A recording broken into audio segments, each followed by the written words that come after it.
Hi, I'm Virginia Benson, and I'll be sharing with you again what we call the essential 11 components for a fulfilled life. Some background about me. I've been researching and designing and delivering a variety of career, workforce, and personal development programs for over 20 years.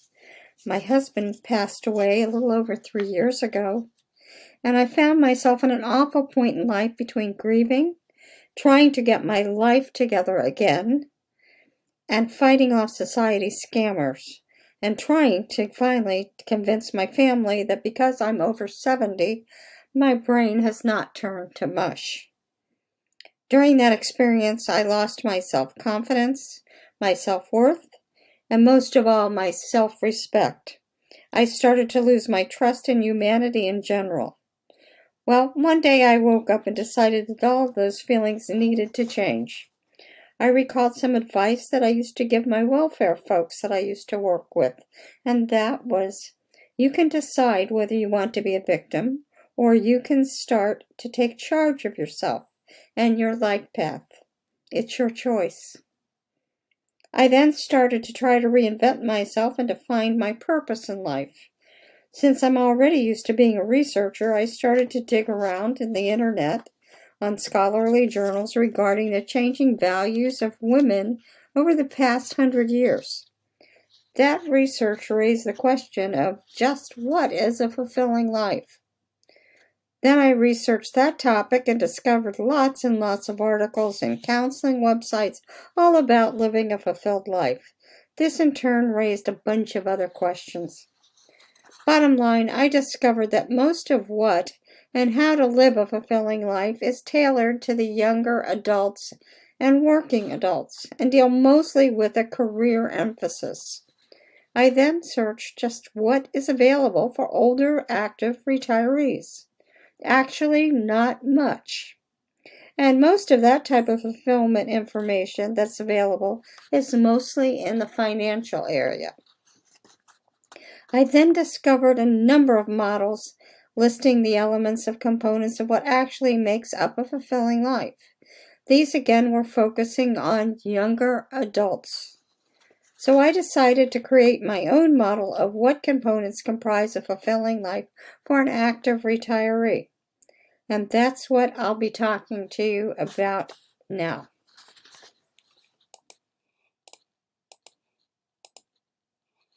Okay, so here's the components of a fulfilling life. Most models, again, include 5 to 8 components or elements.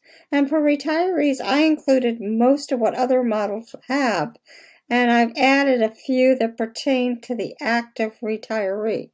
So there are self-confidence, healthy living, personal relations, social groups, self-reflect gratitude, effort, focus, personal finances, community involvement, spiritual involvement, continuous learning, and fun and play. So we'll start off with 3 that I bring together, which is self-confidence, self-respect, and self-esteem. I lump these together for a reason is that these 3 elements are needed for you to accomplish fulfillment. If you lack any of these selves, you're not able to take charge of yourself. Everything here tends to feed off each other. So let's start with self-confidence.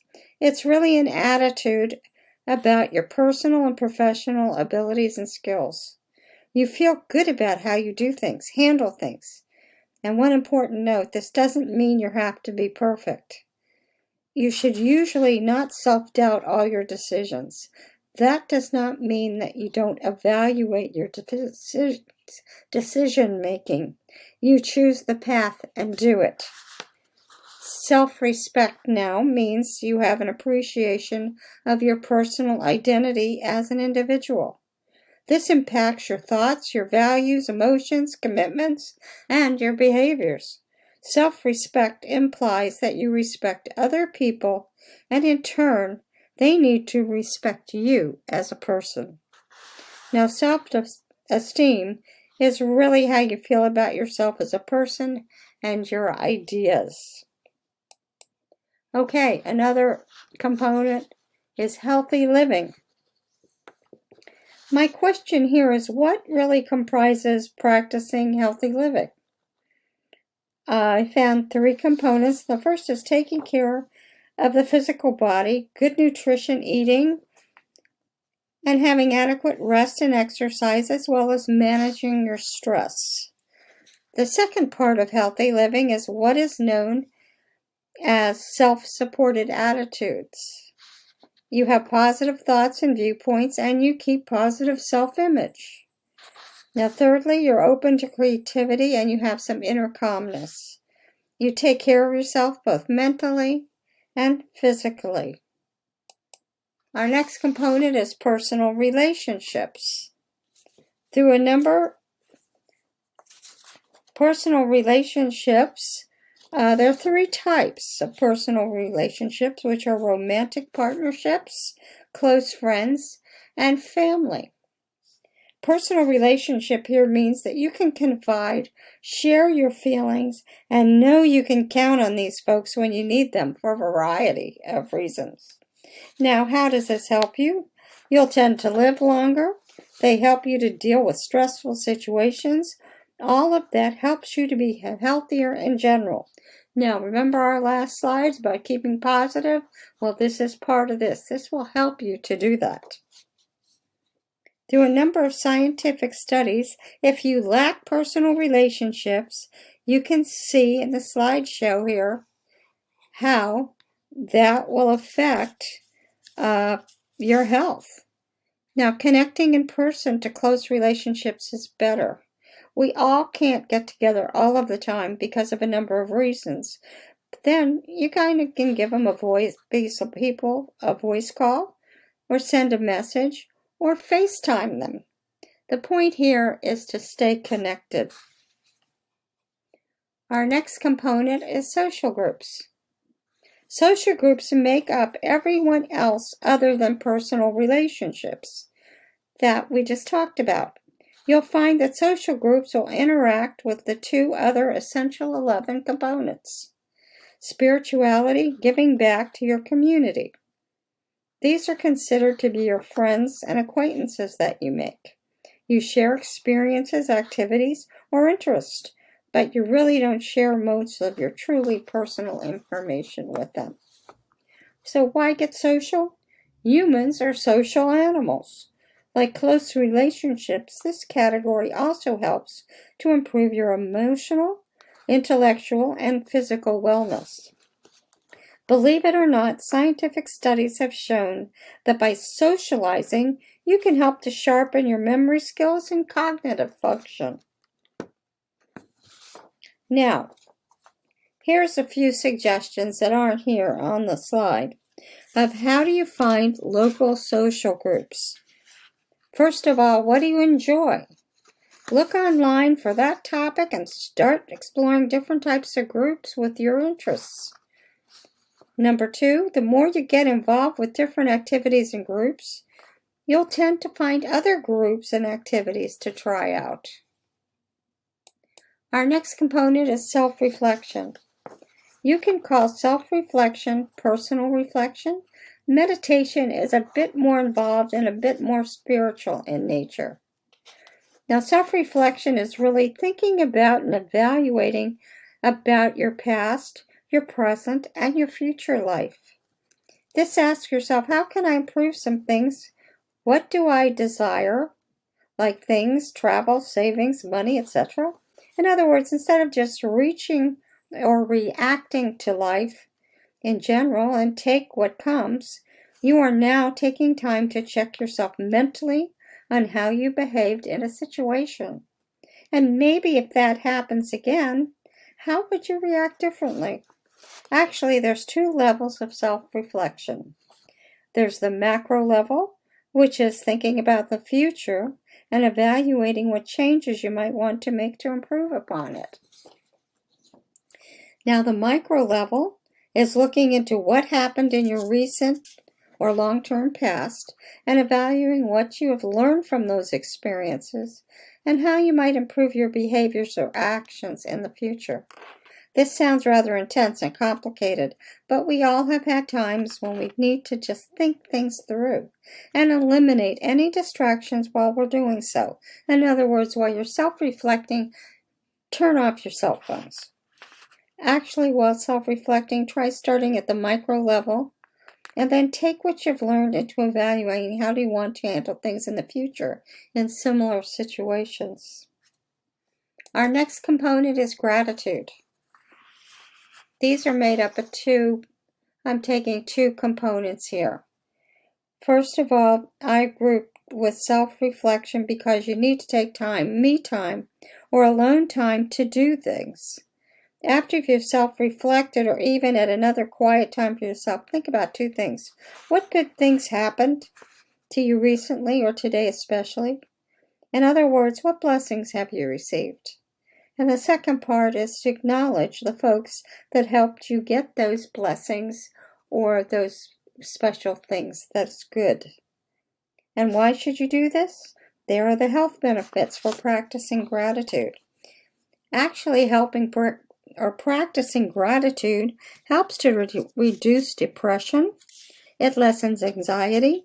It helps you to drop your diastolic blood pressure and helps your heart by slowing and regulating your breathing to synchronize with your heartbeat.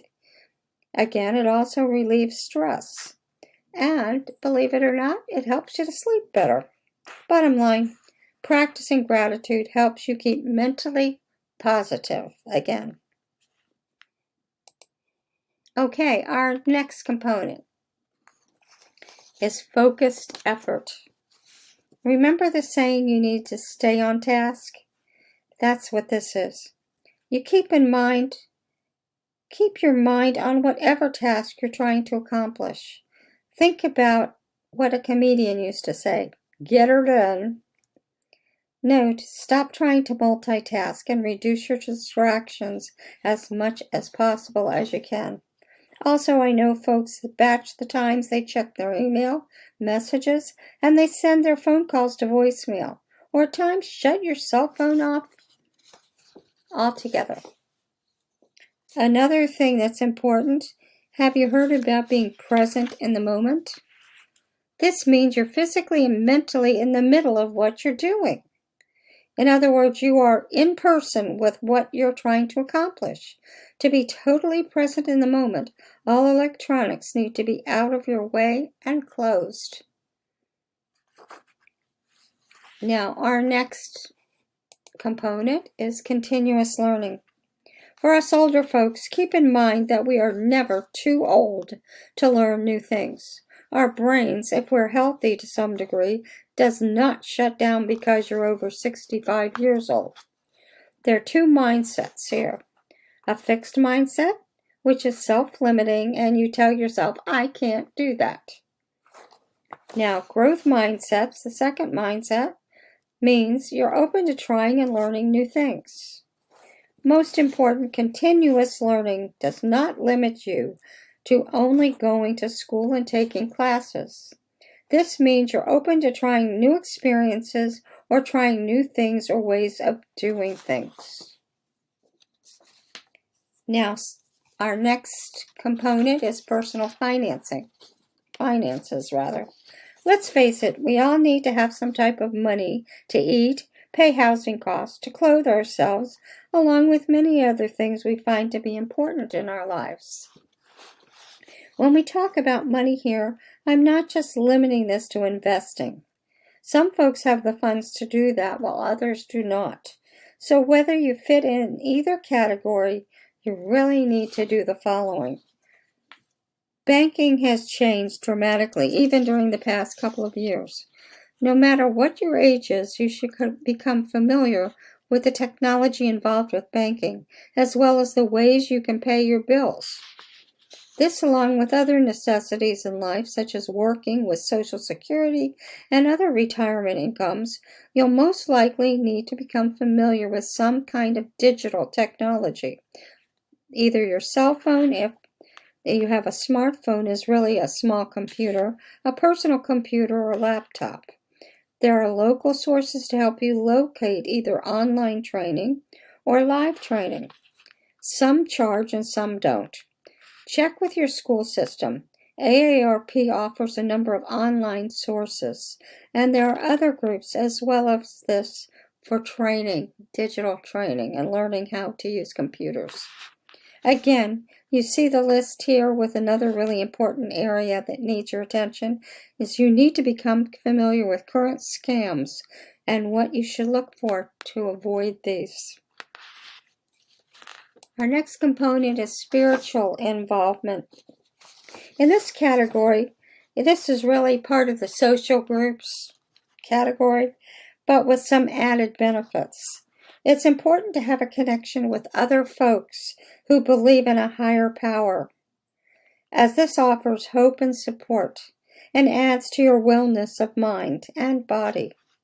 And also, usually religious organizations provide a more personal support system when you may have to deal with tough personal issues of any kind. Health-wise, like becoming involved with social groups, this helps you to slow cognitive decline and also helps you to stabilize any cognitive disorders if you have any of those. Our next component is community involvement. This is giving back to your community. A community is not limited to demographics. This can be a group of people with similar interests or special causes, or just your neighborhood homeowners group. You pick it. But you must make sure that what you're volunteering for, money or your time, you must align these with your personal values. Okay, and our final component is build in some fun and play.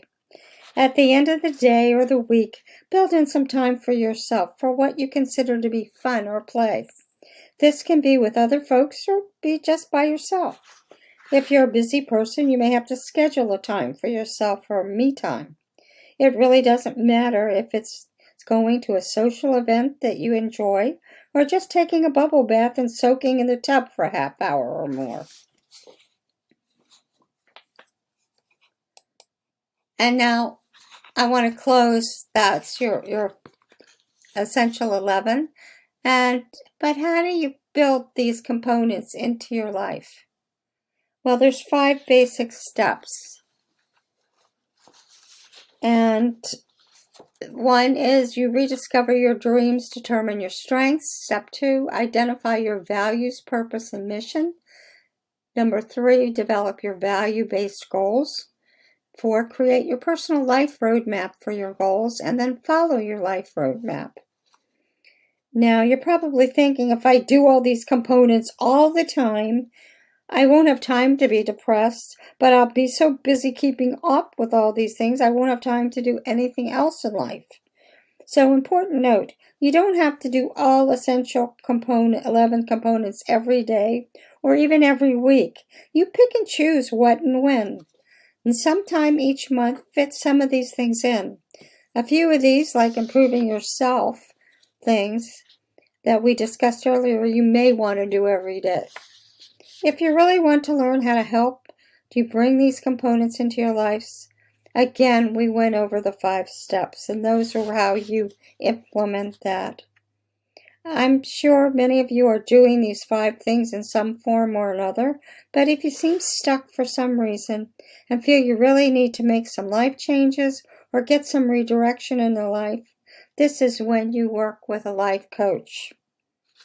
If you want to check out my website for any upcoming workshops or events, please do so. Also, I have a podcast called An Old Ladies Rant and I also have a Facebook page, An Old Ladies Rant, where we discuss many of the interests or information regarding ageism, helpful tips, and a discussion. It's a discussion based on the podcast. So again, thank you for listening and have a wonderful day.